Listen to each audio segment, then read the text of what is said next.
Révélée par le renseignement israélien, l'information a été confirmée mardi soir par le gouvernement. Au moins 31 otages retenus à Gaza auraient déjà perdu la vie.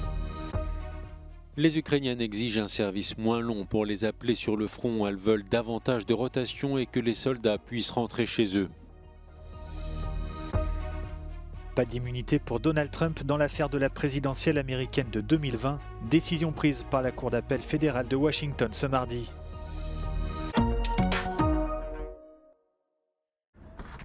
Détruire le Hamas et récupérer les otages enlevés le 7 octobre. Tels sont les buts affichés par les forces israéliennes. Un double objectif qui pourrait bien se révéler impossible à atteindre. Selon un article publié mardi par le New York Times, qui cite plusieurs témoignages anonymes au sein du renseignement israélien, au moins 31 des 136 otages auraient déjà perdu la vie. De quoi accentuer un peu plus la pression sur le gouvernement israélien pour négocier des libérations en échange d'une trêve. De trêve, il est aussi question au Qatar, intermédiaire clé des négociations avec le Hamas, où le secrétaire d'État américain s'est rendu hier. Doha dit avoir reçu une réponse positive du Hamas au projet d'accord de trêve contre des libérations. Reste à convaincre les dirigeants israéliens qu'Anthony Blinken rencontre ce mercredi. We're reviewing that response now, and I'll be discussing it with the government of Israel tomorrow. There's still a lot of work to be done, but we continue to believe that an agreement is possible and indeed essential, and we will continue to work relentlessly to achieve it. Dans la bande de Gaza, l'offensive israélienne se rapproche du sud et de Rafah. Mardi, une frappe aérienne y a fait au moins 4 morts, dont 2 enfants. Plus de la moitié des 2 300 000 Gazaouis ont déjà trouvé refuge dans la ville frontalière de l'Égypte, qui continue chaque jour de recevoir de nouveaux arrivants.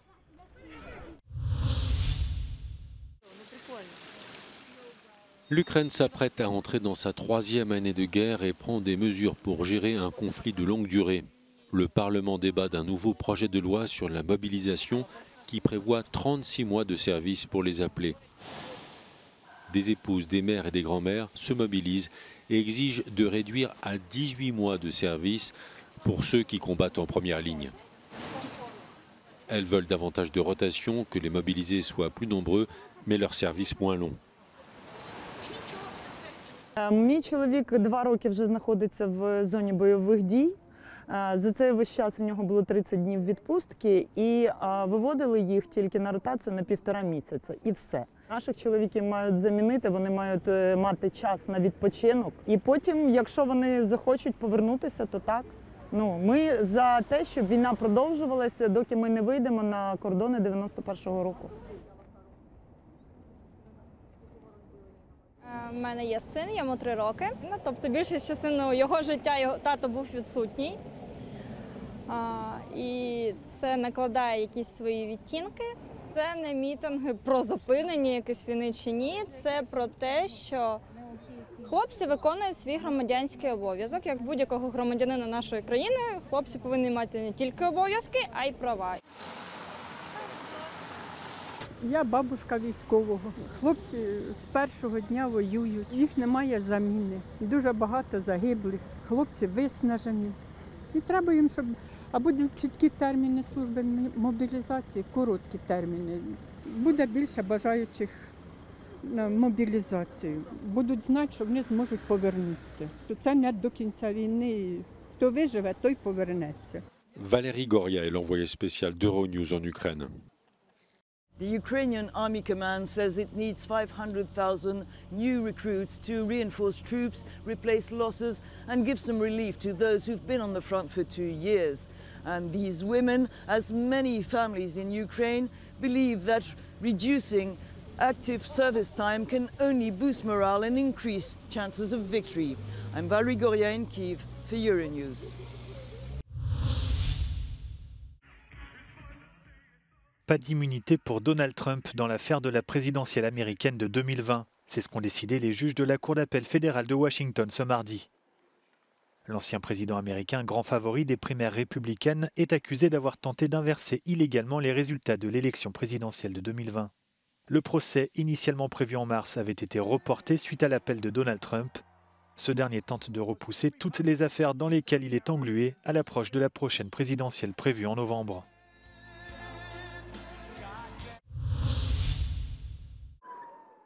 En Turquie, une attaque à l'entrée d'un palais de justice d'Istanbul a fait un mort et 5 blessés ce mardi.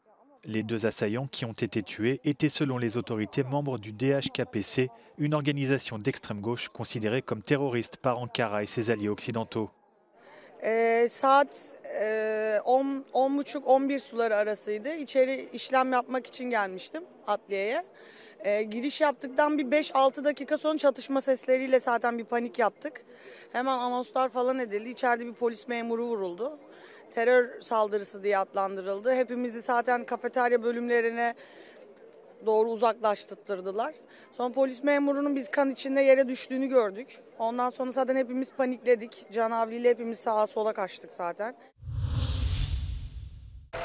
La Commission européenne renonce à réduire l'utilisation des pesticides.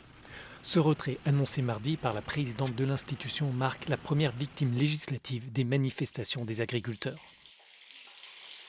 L'objectif initial était de diminuer de moitié d'ici 2030 le recours à ces produits phytosanitaires afin de préserver la biodiversité. La suppression du texte, appelé SURE, est une première défaite pour le Pacte vert européen, la stratégie phare de l'actuelle Commission. The Commission proposed SURE, which is the worthy aim to reduce the risks of chemical plant production products. But the SURE proposal has become a symbol of polarization. It has been rejected by the European Parliament. There is no progress anymore in the Council either. And that is why I will propose to the College to withdraw this proposal. Un premier coup fatal au texte avait été porté en novembre lorsque le Parlement européen a rejeté la proposition. Un refus qui laissait peu de doute sur une éventuelle survie du document, car les États membres n'ont pas non plus indiqué vouloir réaliser de réels progrès. La principale organisation agricole européenne, le COPA-COGECA, dénonçait un projet imposé d'en haut, mal conçu, mal évalué, mal financé et qui offrait peu d'alternatives aux agriculteurs. It doesn't take into account the reality on the spot, because all of us, I think, we want to reduce the use of chemical pesticides. But the question is what we put, what we replace with what this kind of pesticides in order to give to the farmers the possibility to continue their work. Mais l'urgence climatique et la perte de la biodiversité, dont la disparition des pollinisateurs essentiels pour l'agriculture, interrogent dans les rangs écologistes sur la nécessité du retrait de ce texte. They claim that it is in the name of the interests of the farmers. Well, I don't know whether farmers will see it the same way. Of course, they are over-reliant on pesticides, but as you know, pesticides, there's a side thing in the word which means killer, right? So it can't be a good thing. La mobilisation des agriculteurs se poursuit en Europe après le rassemblement la semaine dernière à Bruxelles des producteurs et des éleveurs en marge d'un sommet européen.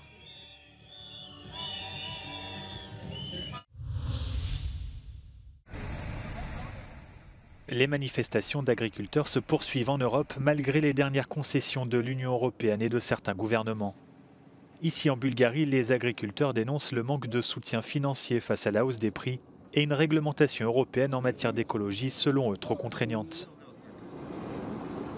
Излизаме на улицата заради прословутите изисквания по зелената сделка, които ни ограничават да работим, ние в момента не можем да работим. Има места, които все още не сме ги избрали, защото ни забранява до края на февруари месец да време. Зърното в момента се продава на цени от преди 10 години. Торове, горива, заплати, всичко е пъти увеличено. La colère gronde également en Espagne, où les agriculteurs ont bloqué les routes dans une vingtaine de régions du pays, notamment à l'appel des syndicats. Le mouvement devrait se poursuivre dans les prochains jours, même si le dialogue avec le gouvernement est engagé.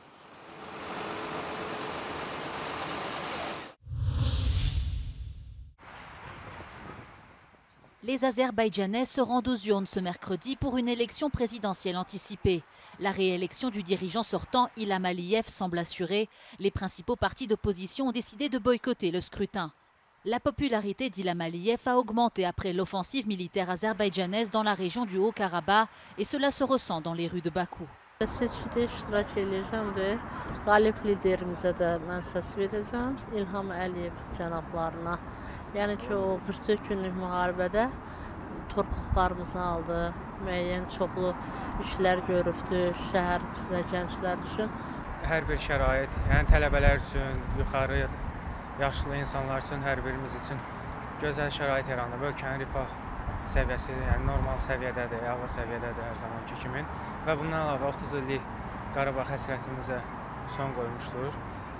Ona görə də cənab prezidentimə yönümlü olacaq səsimiz.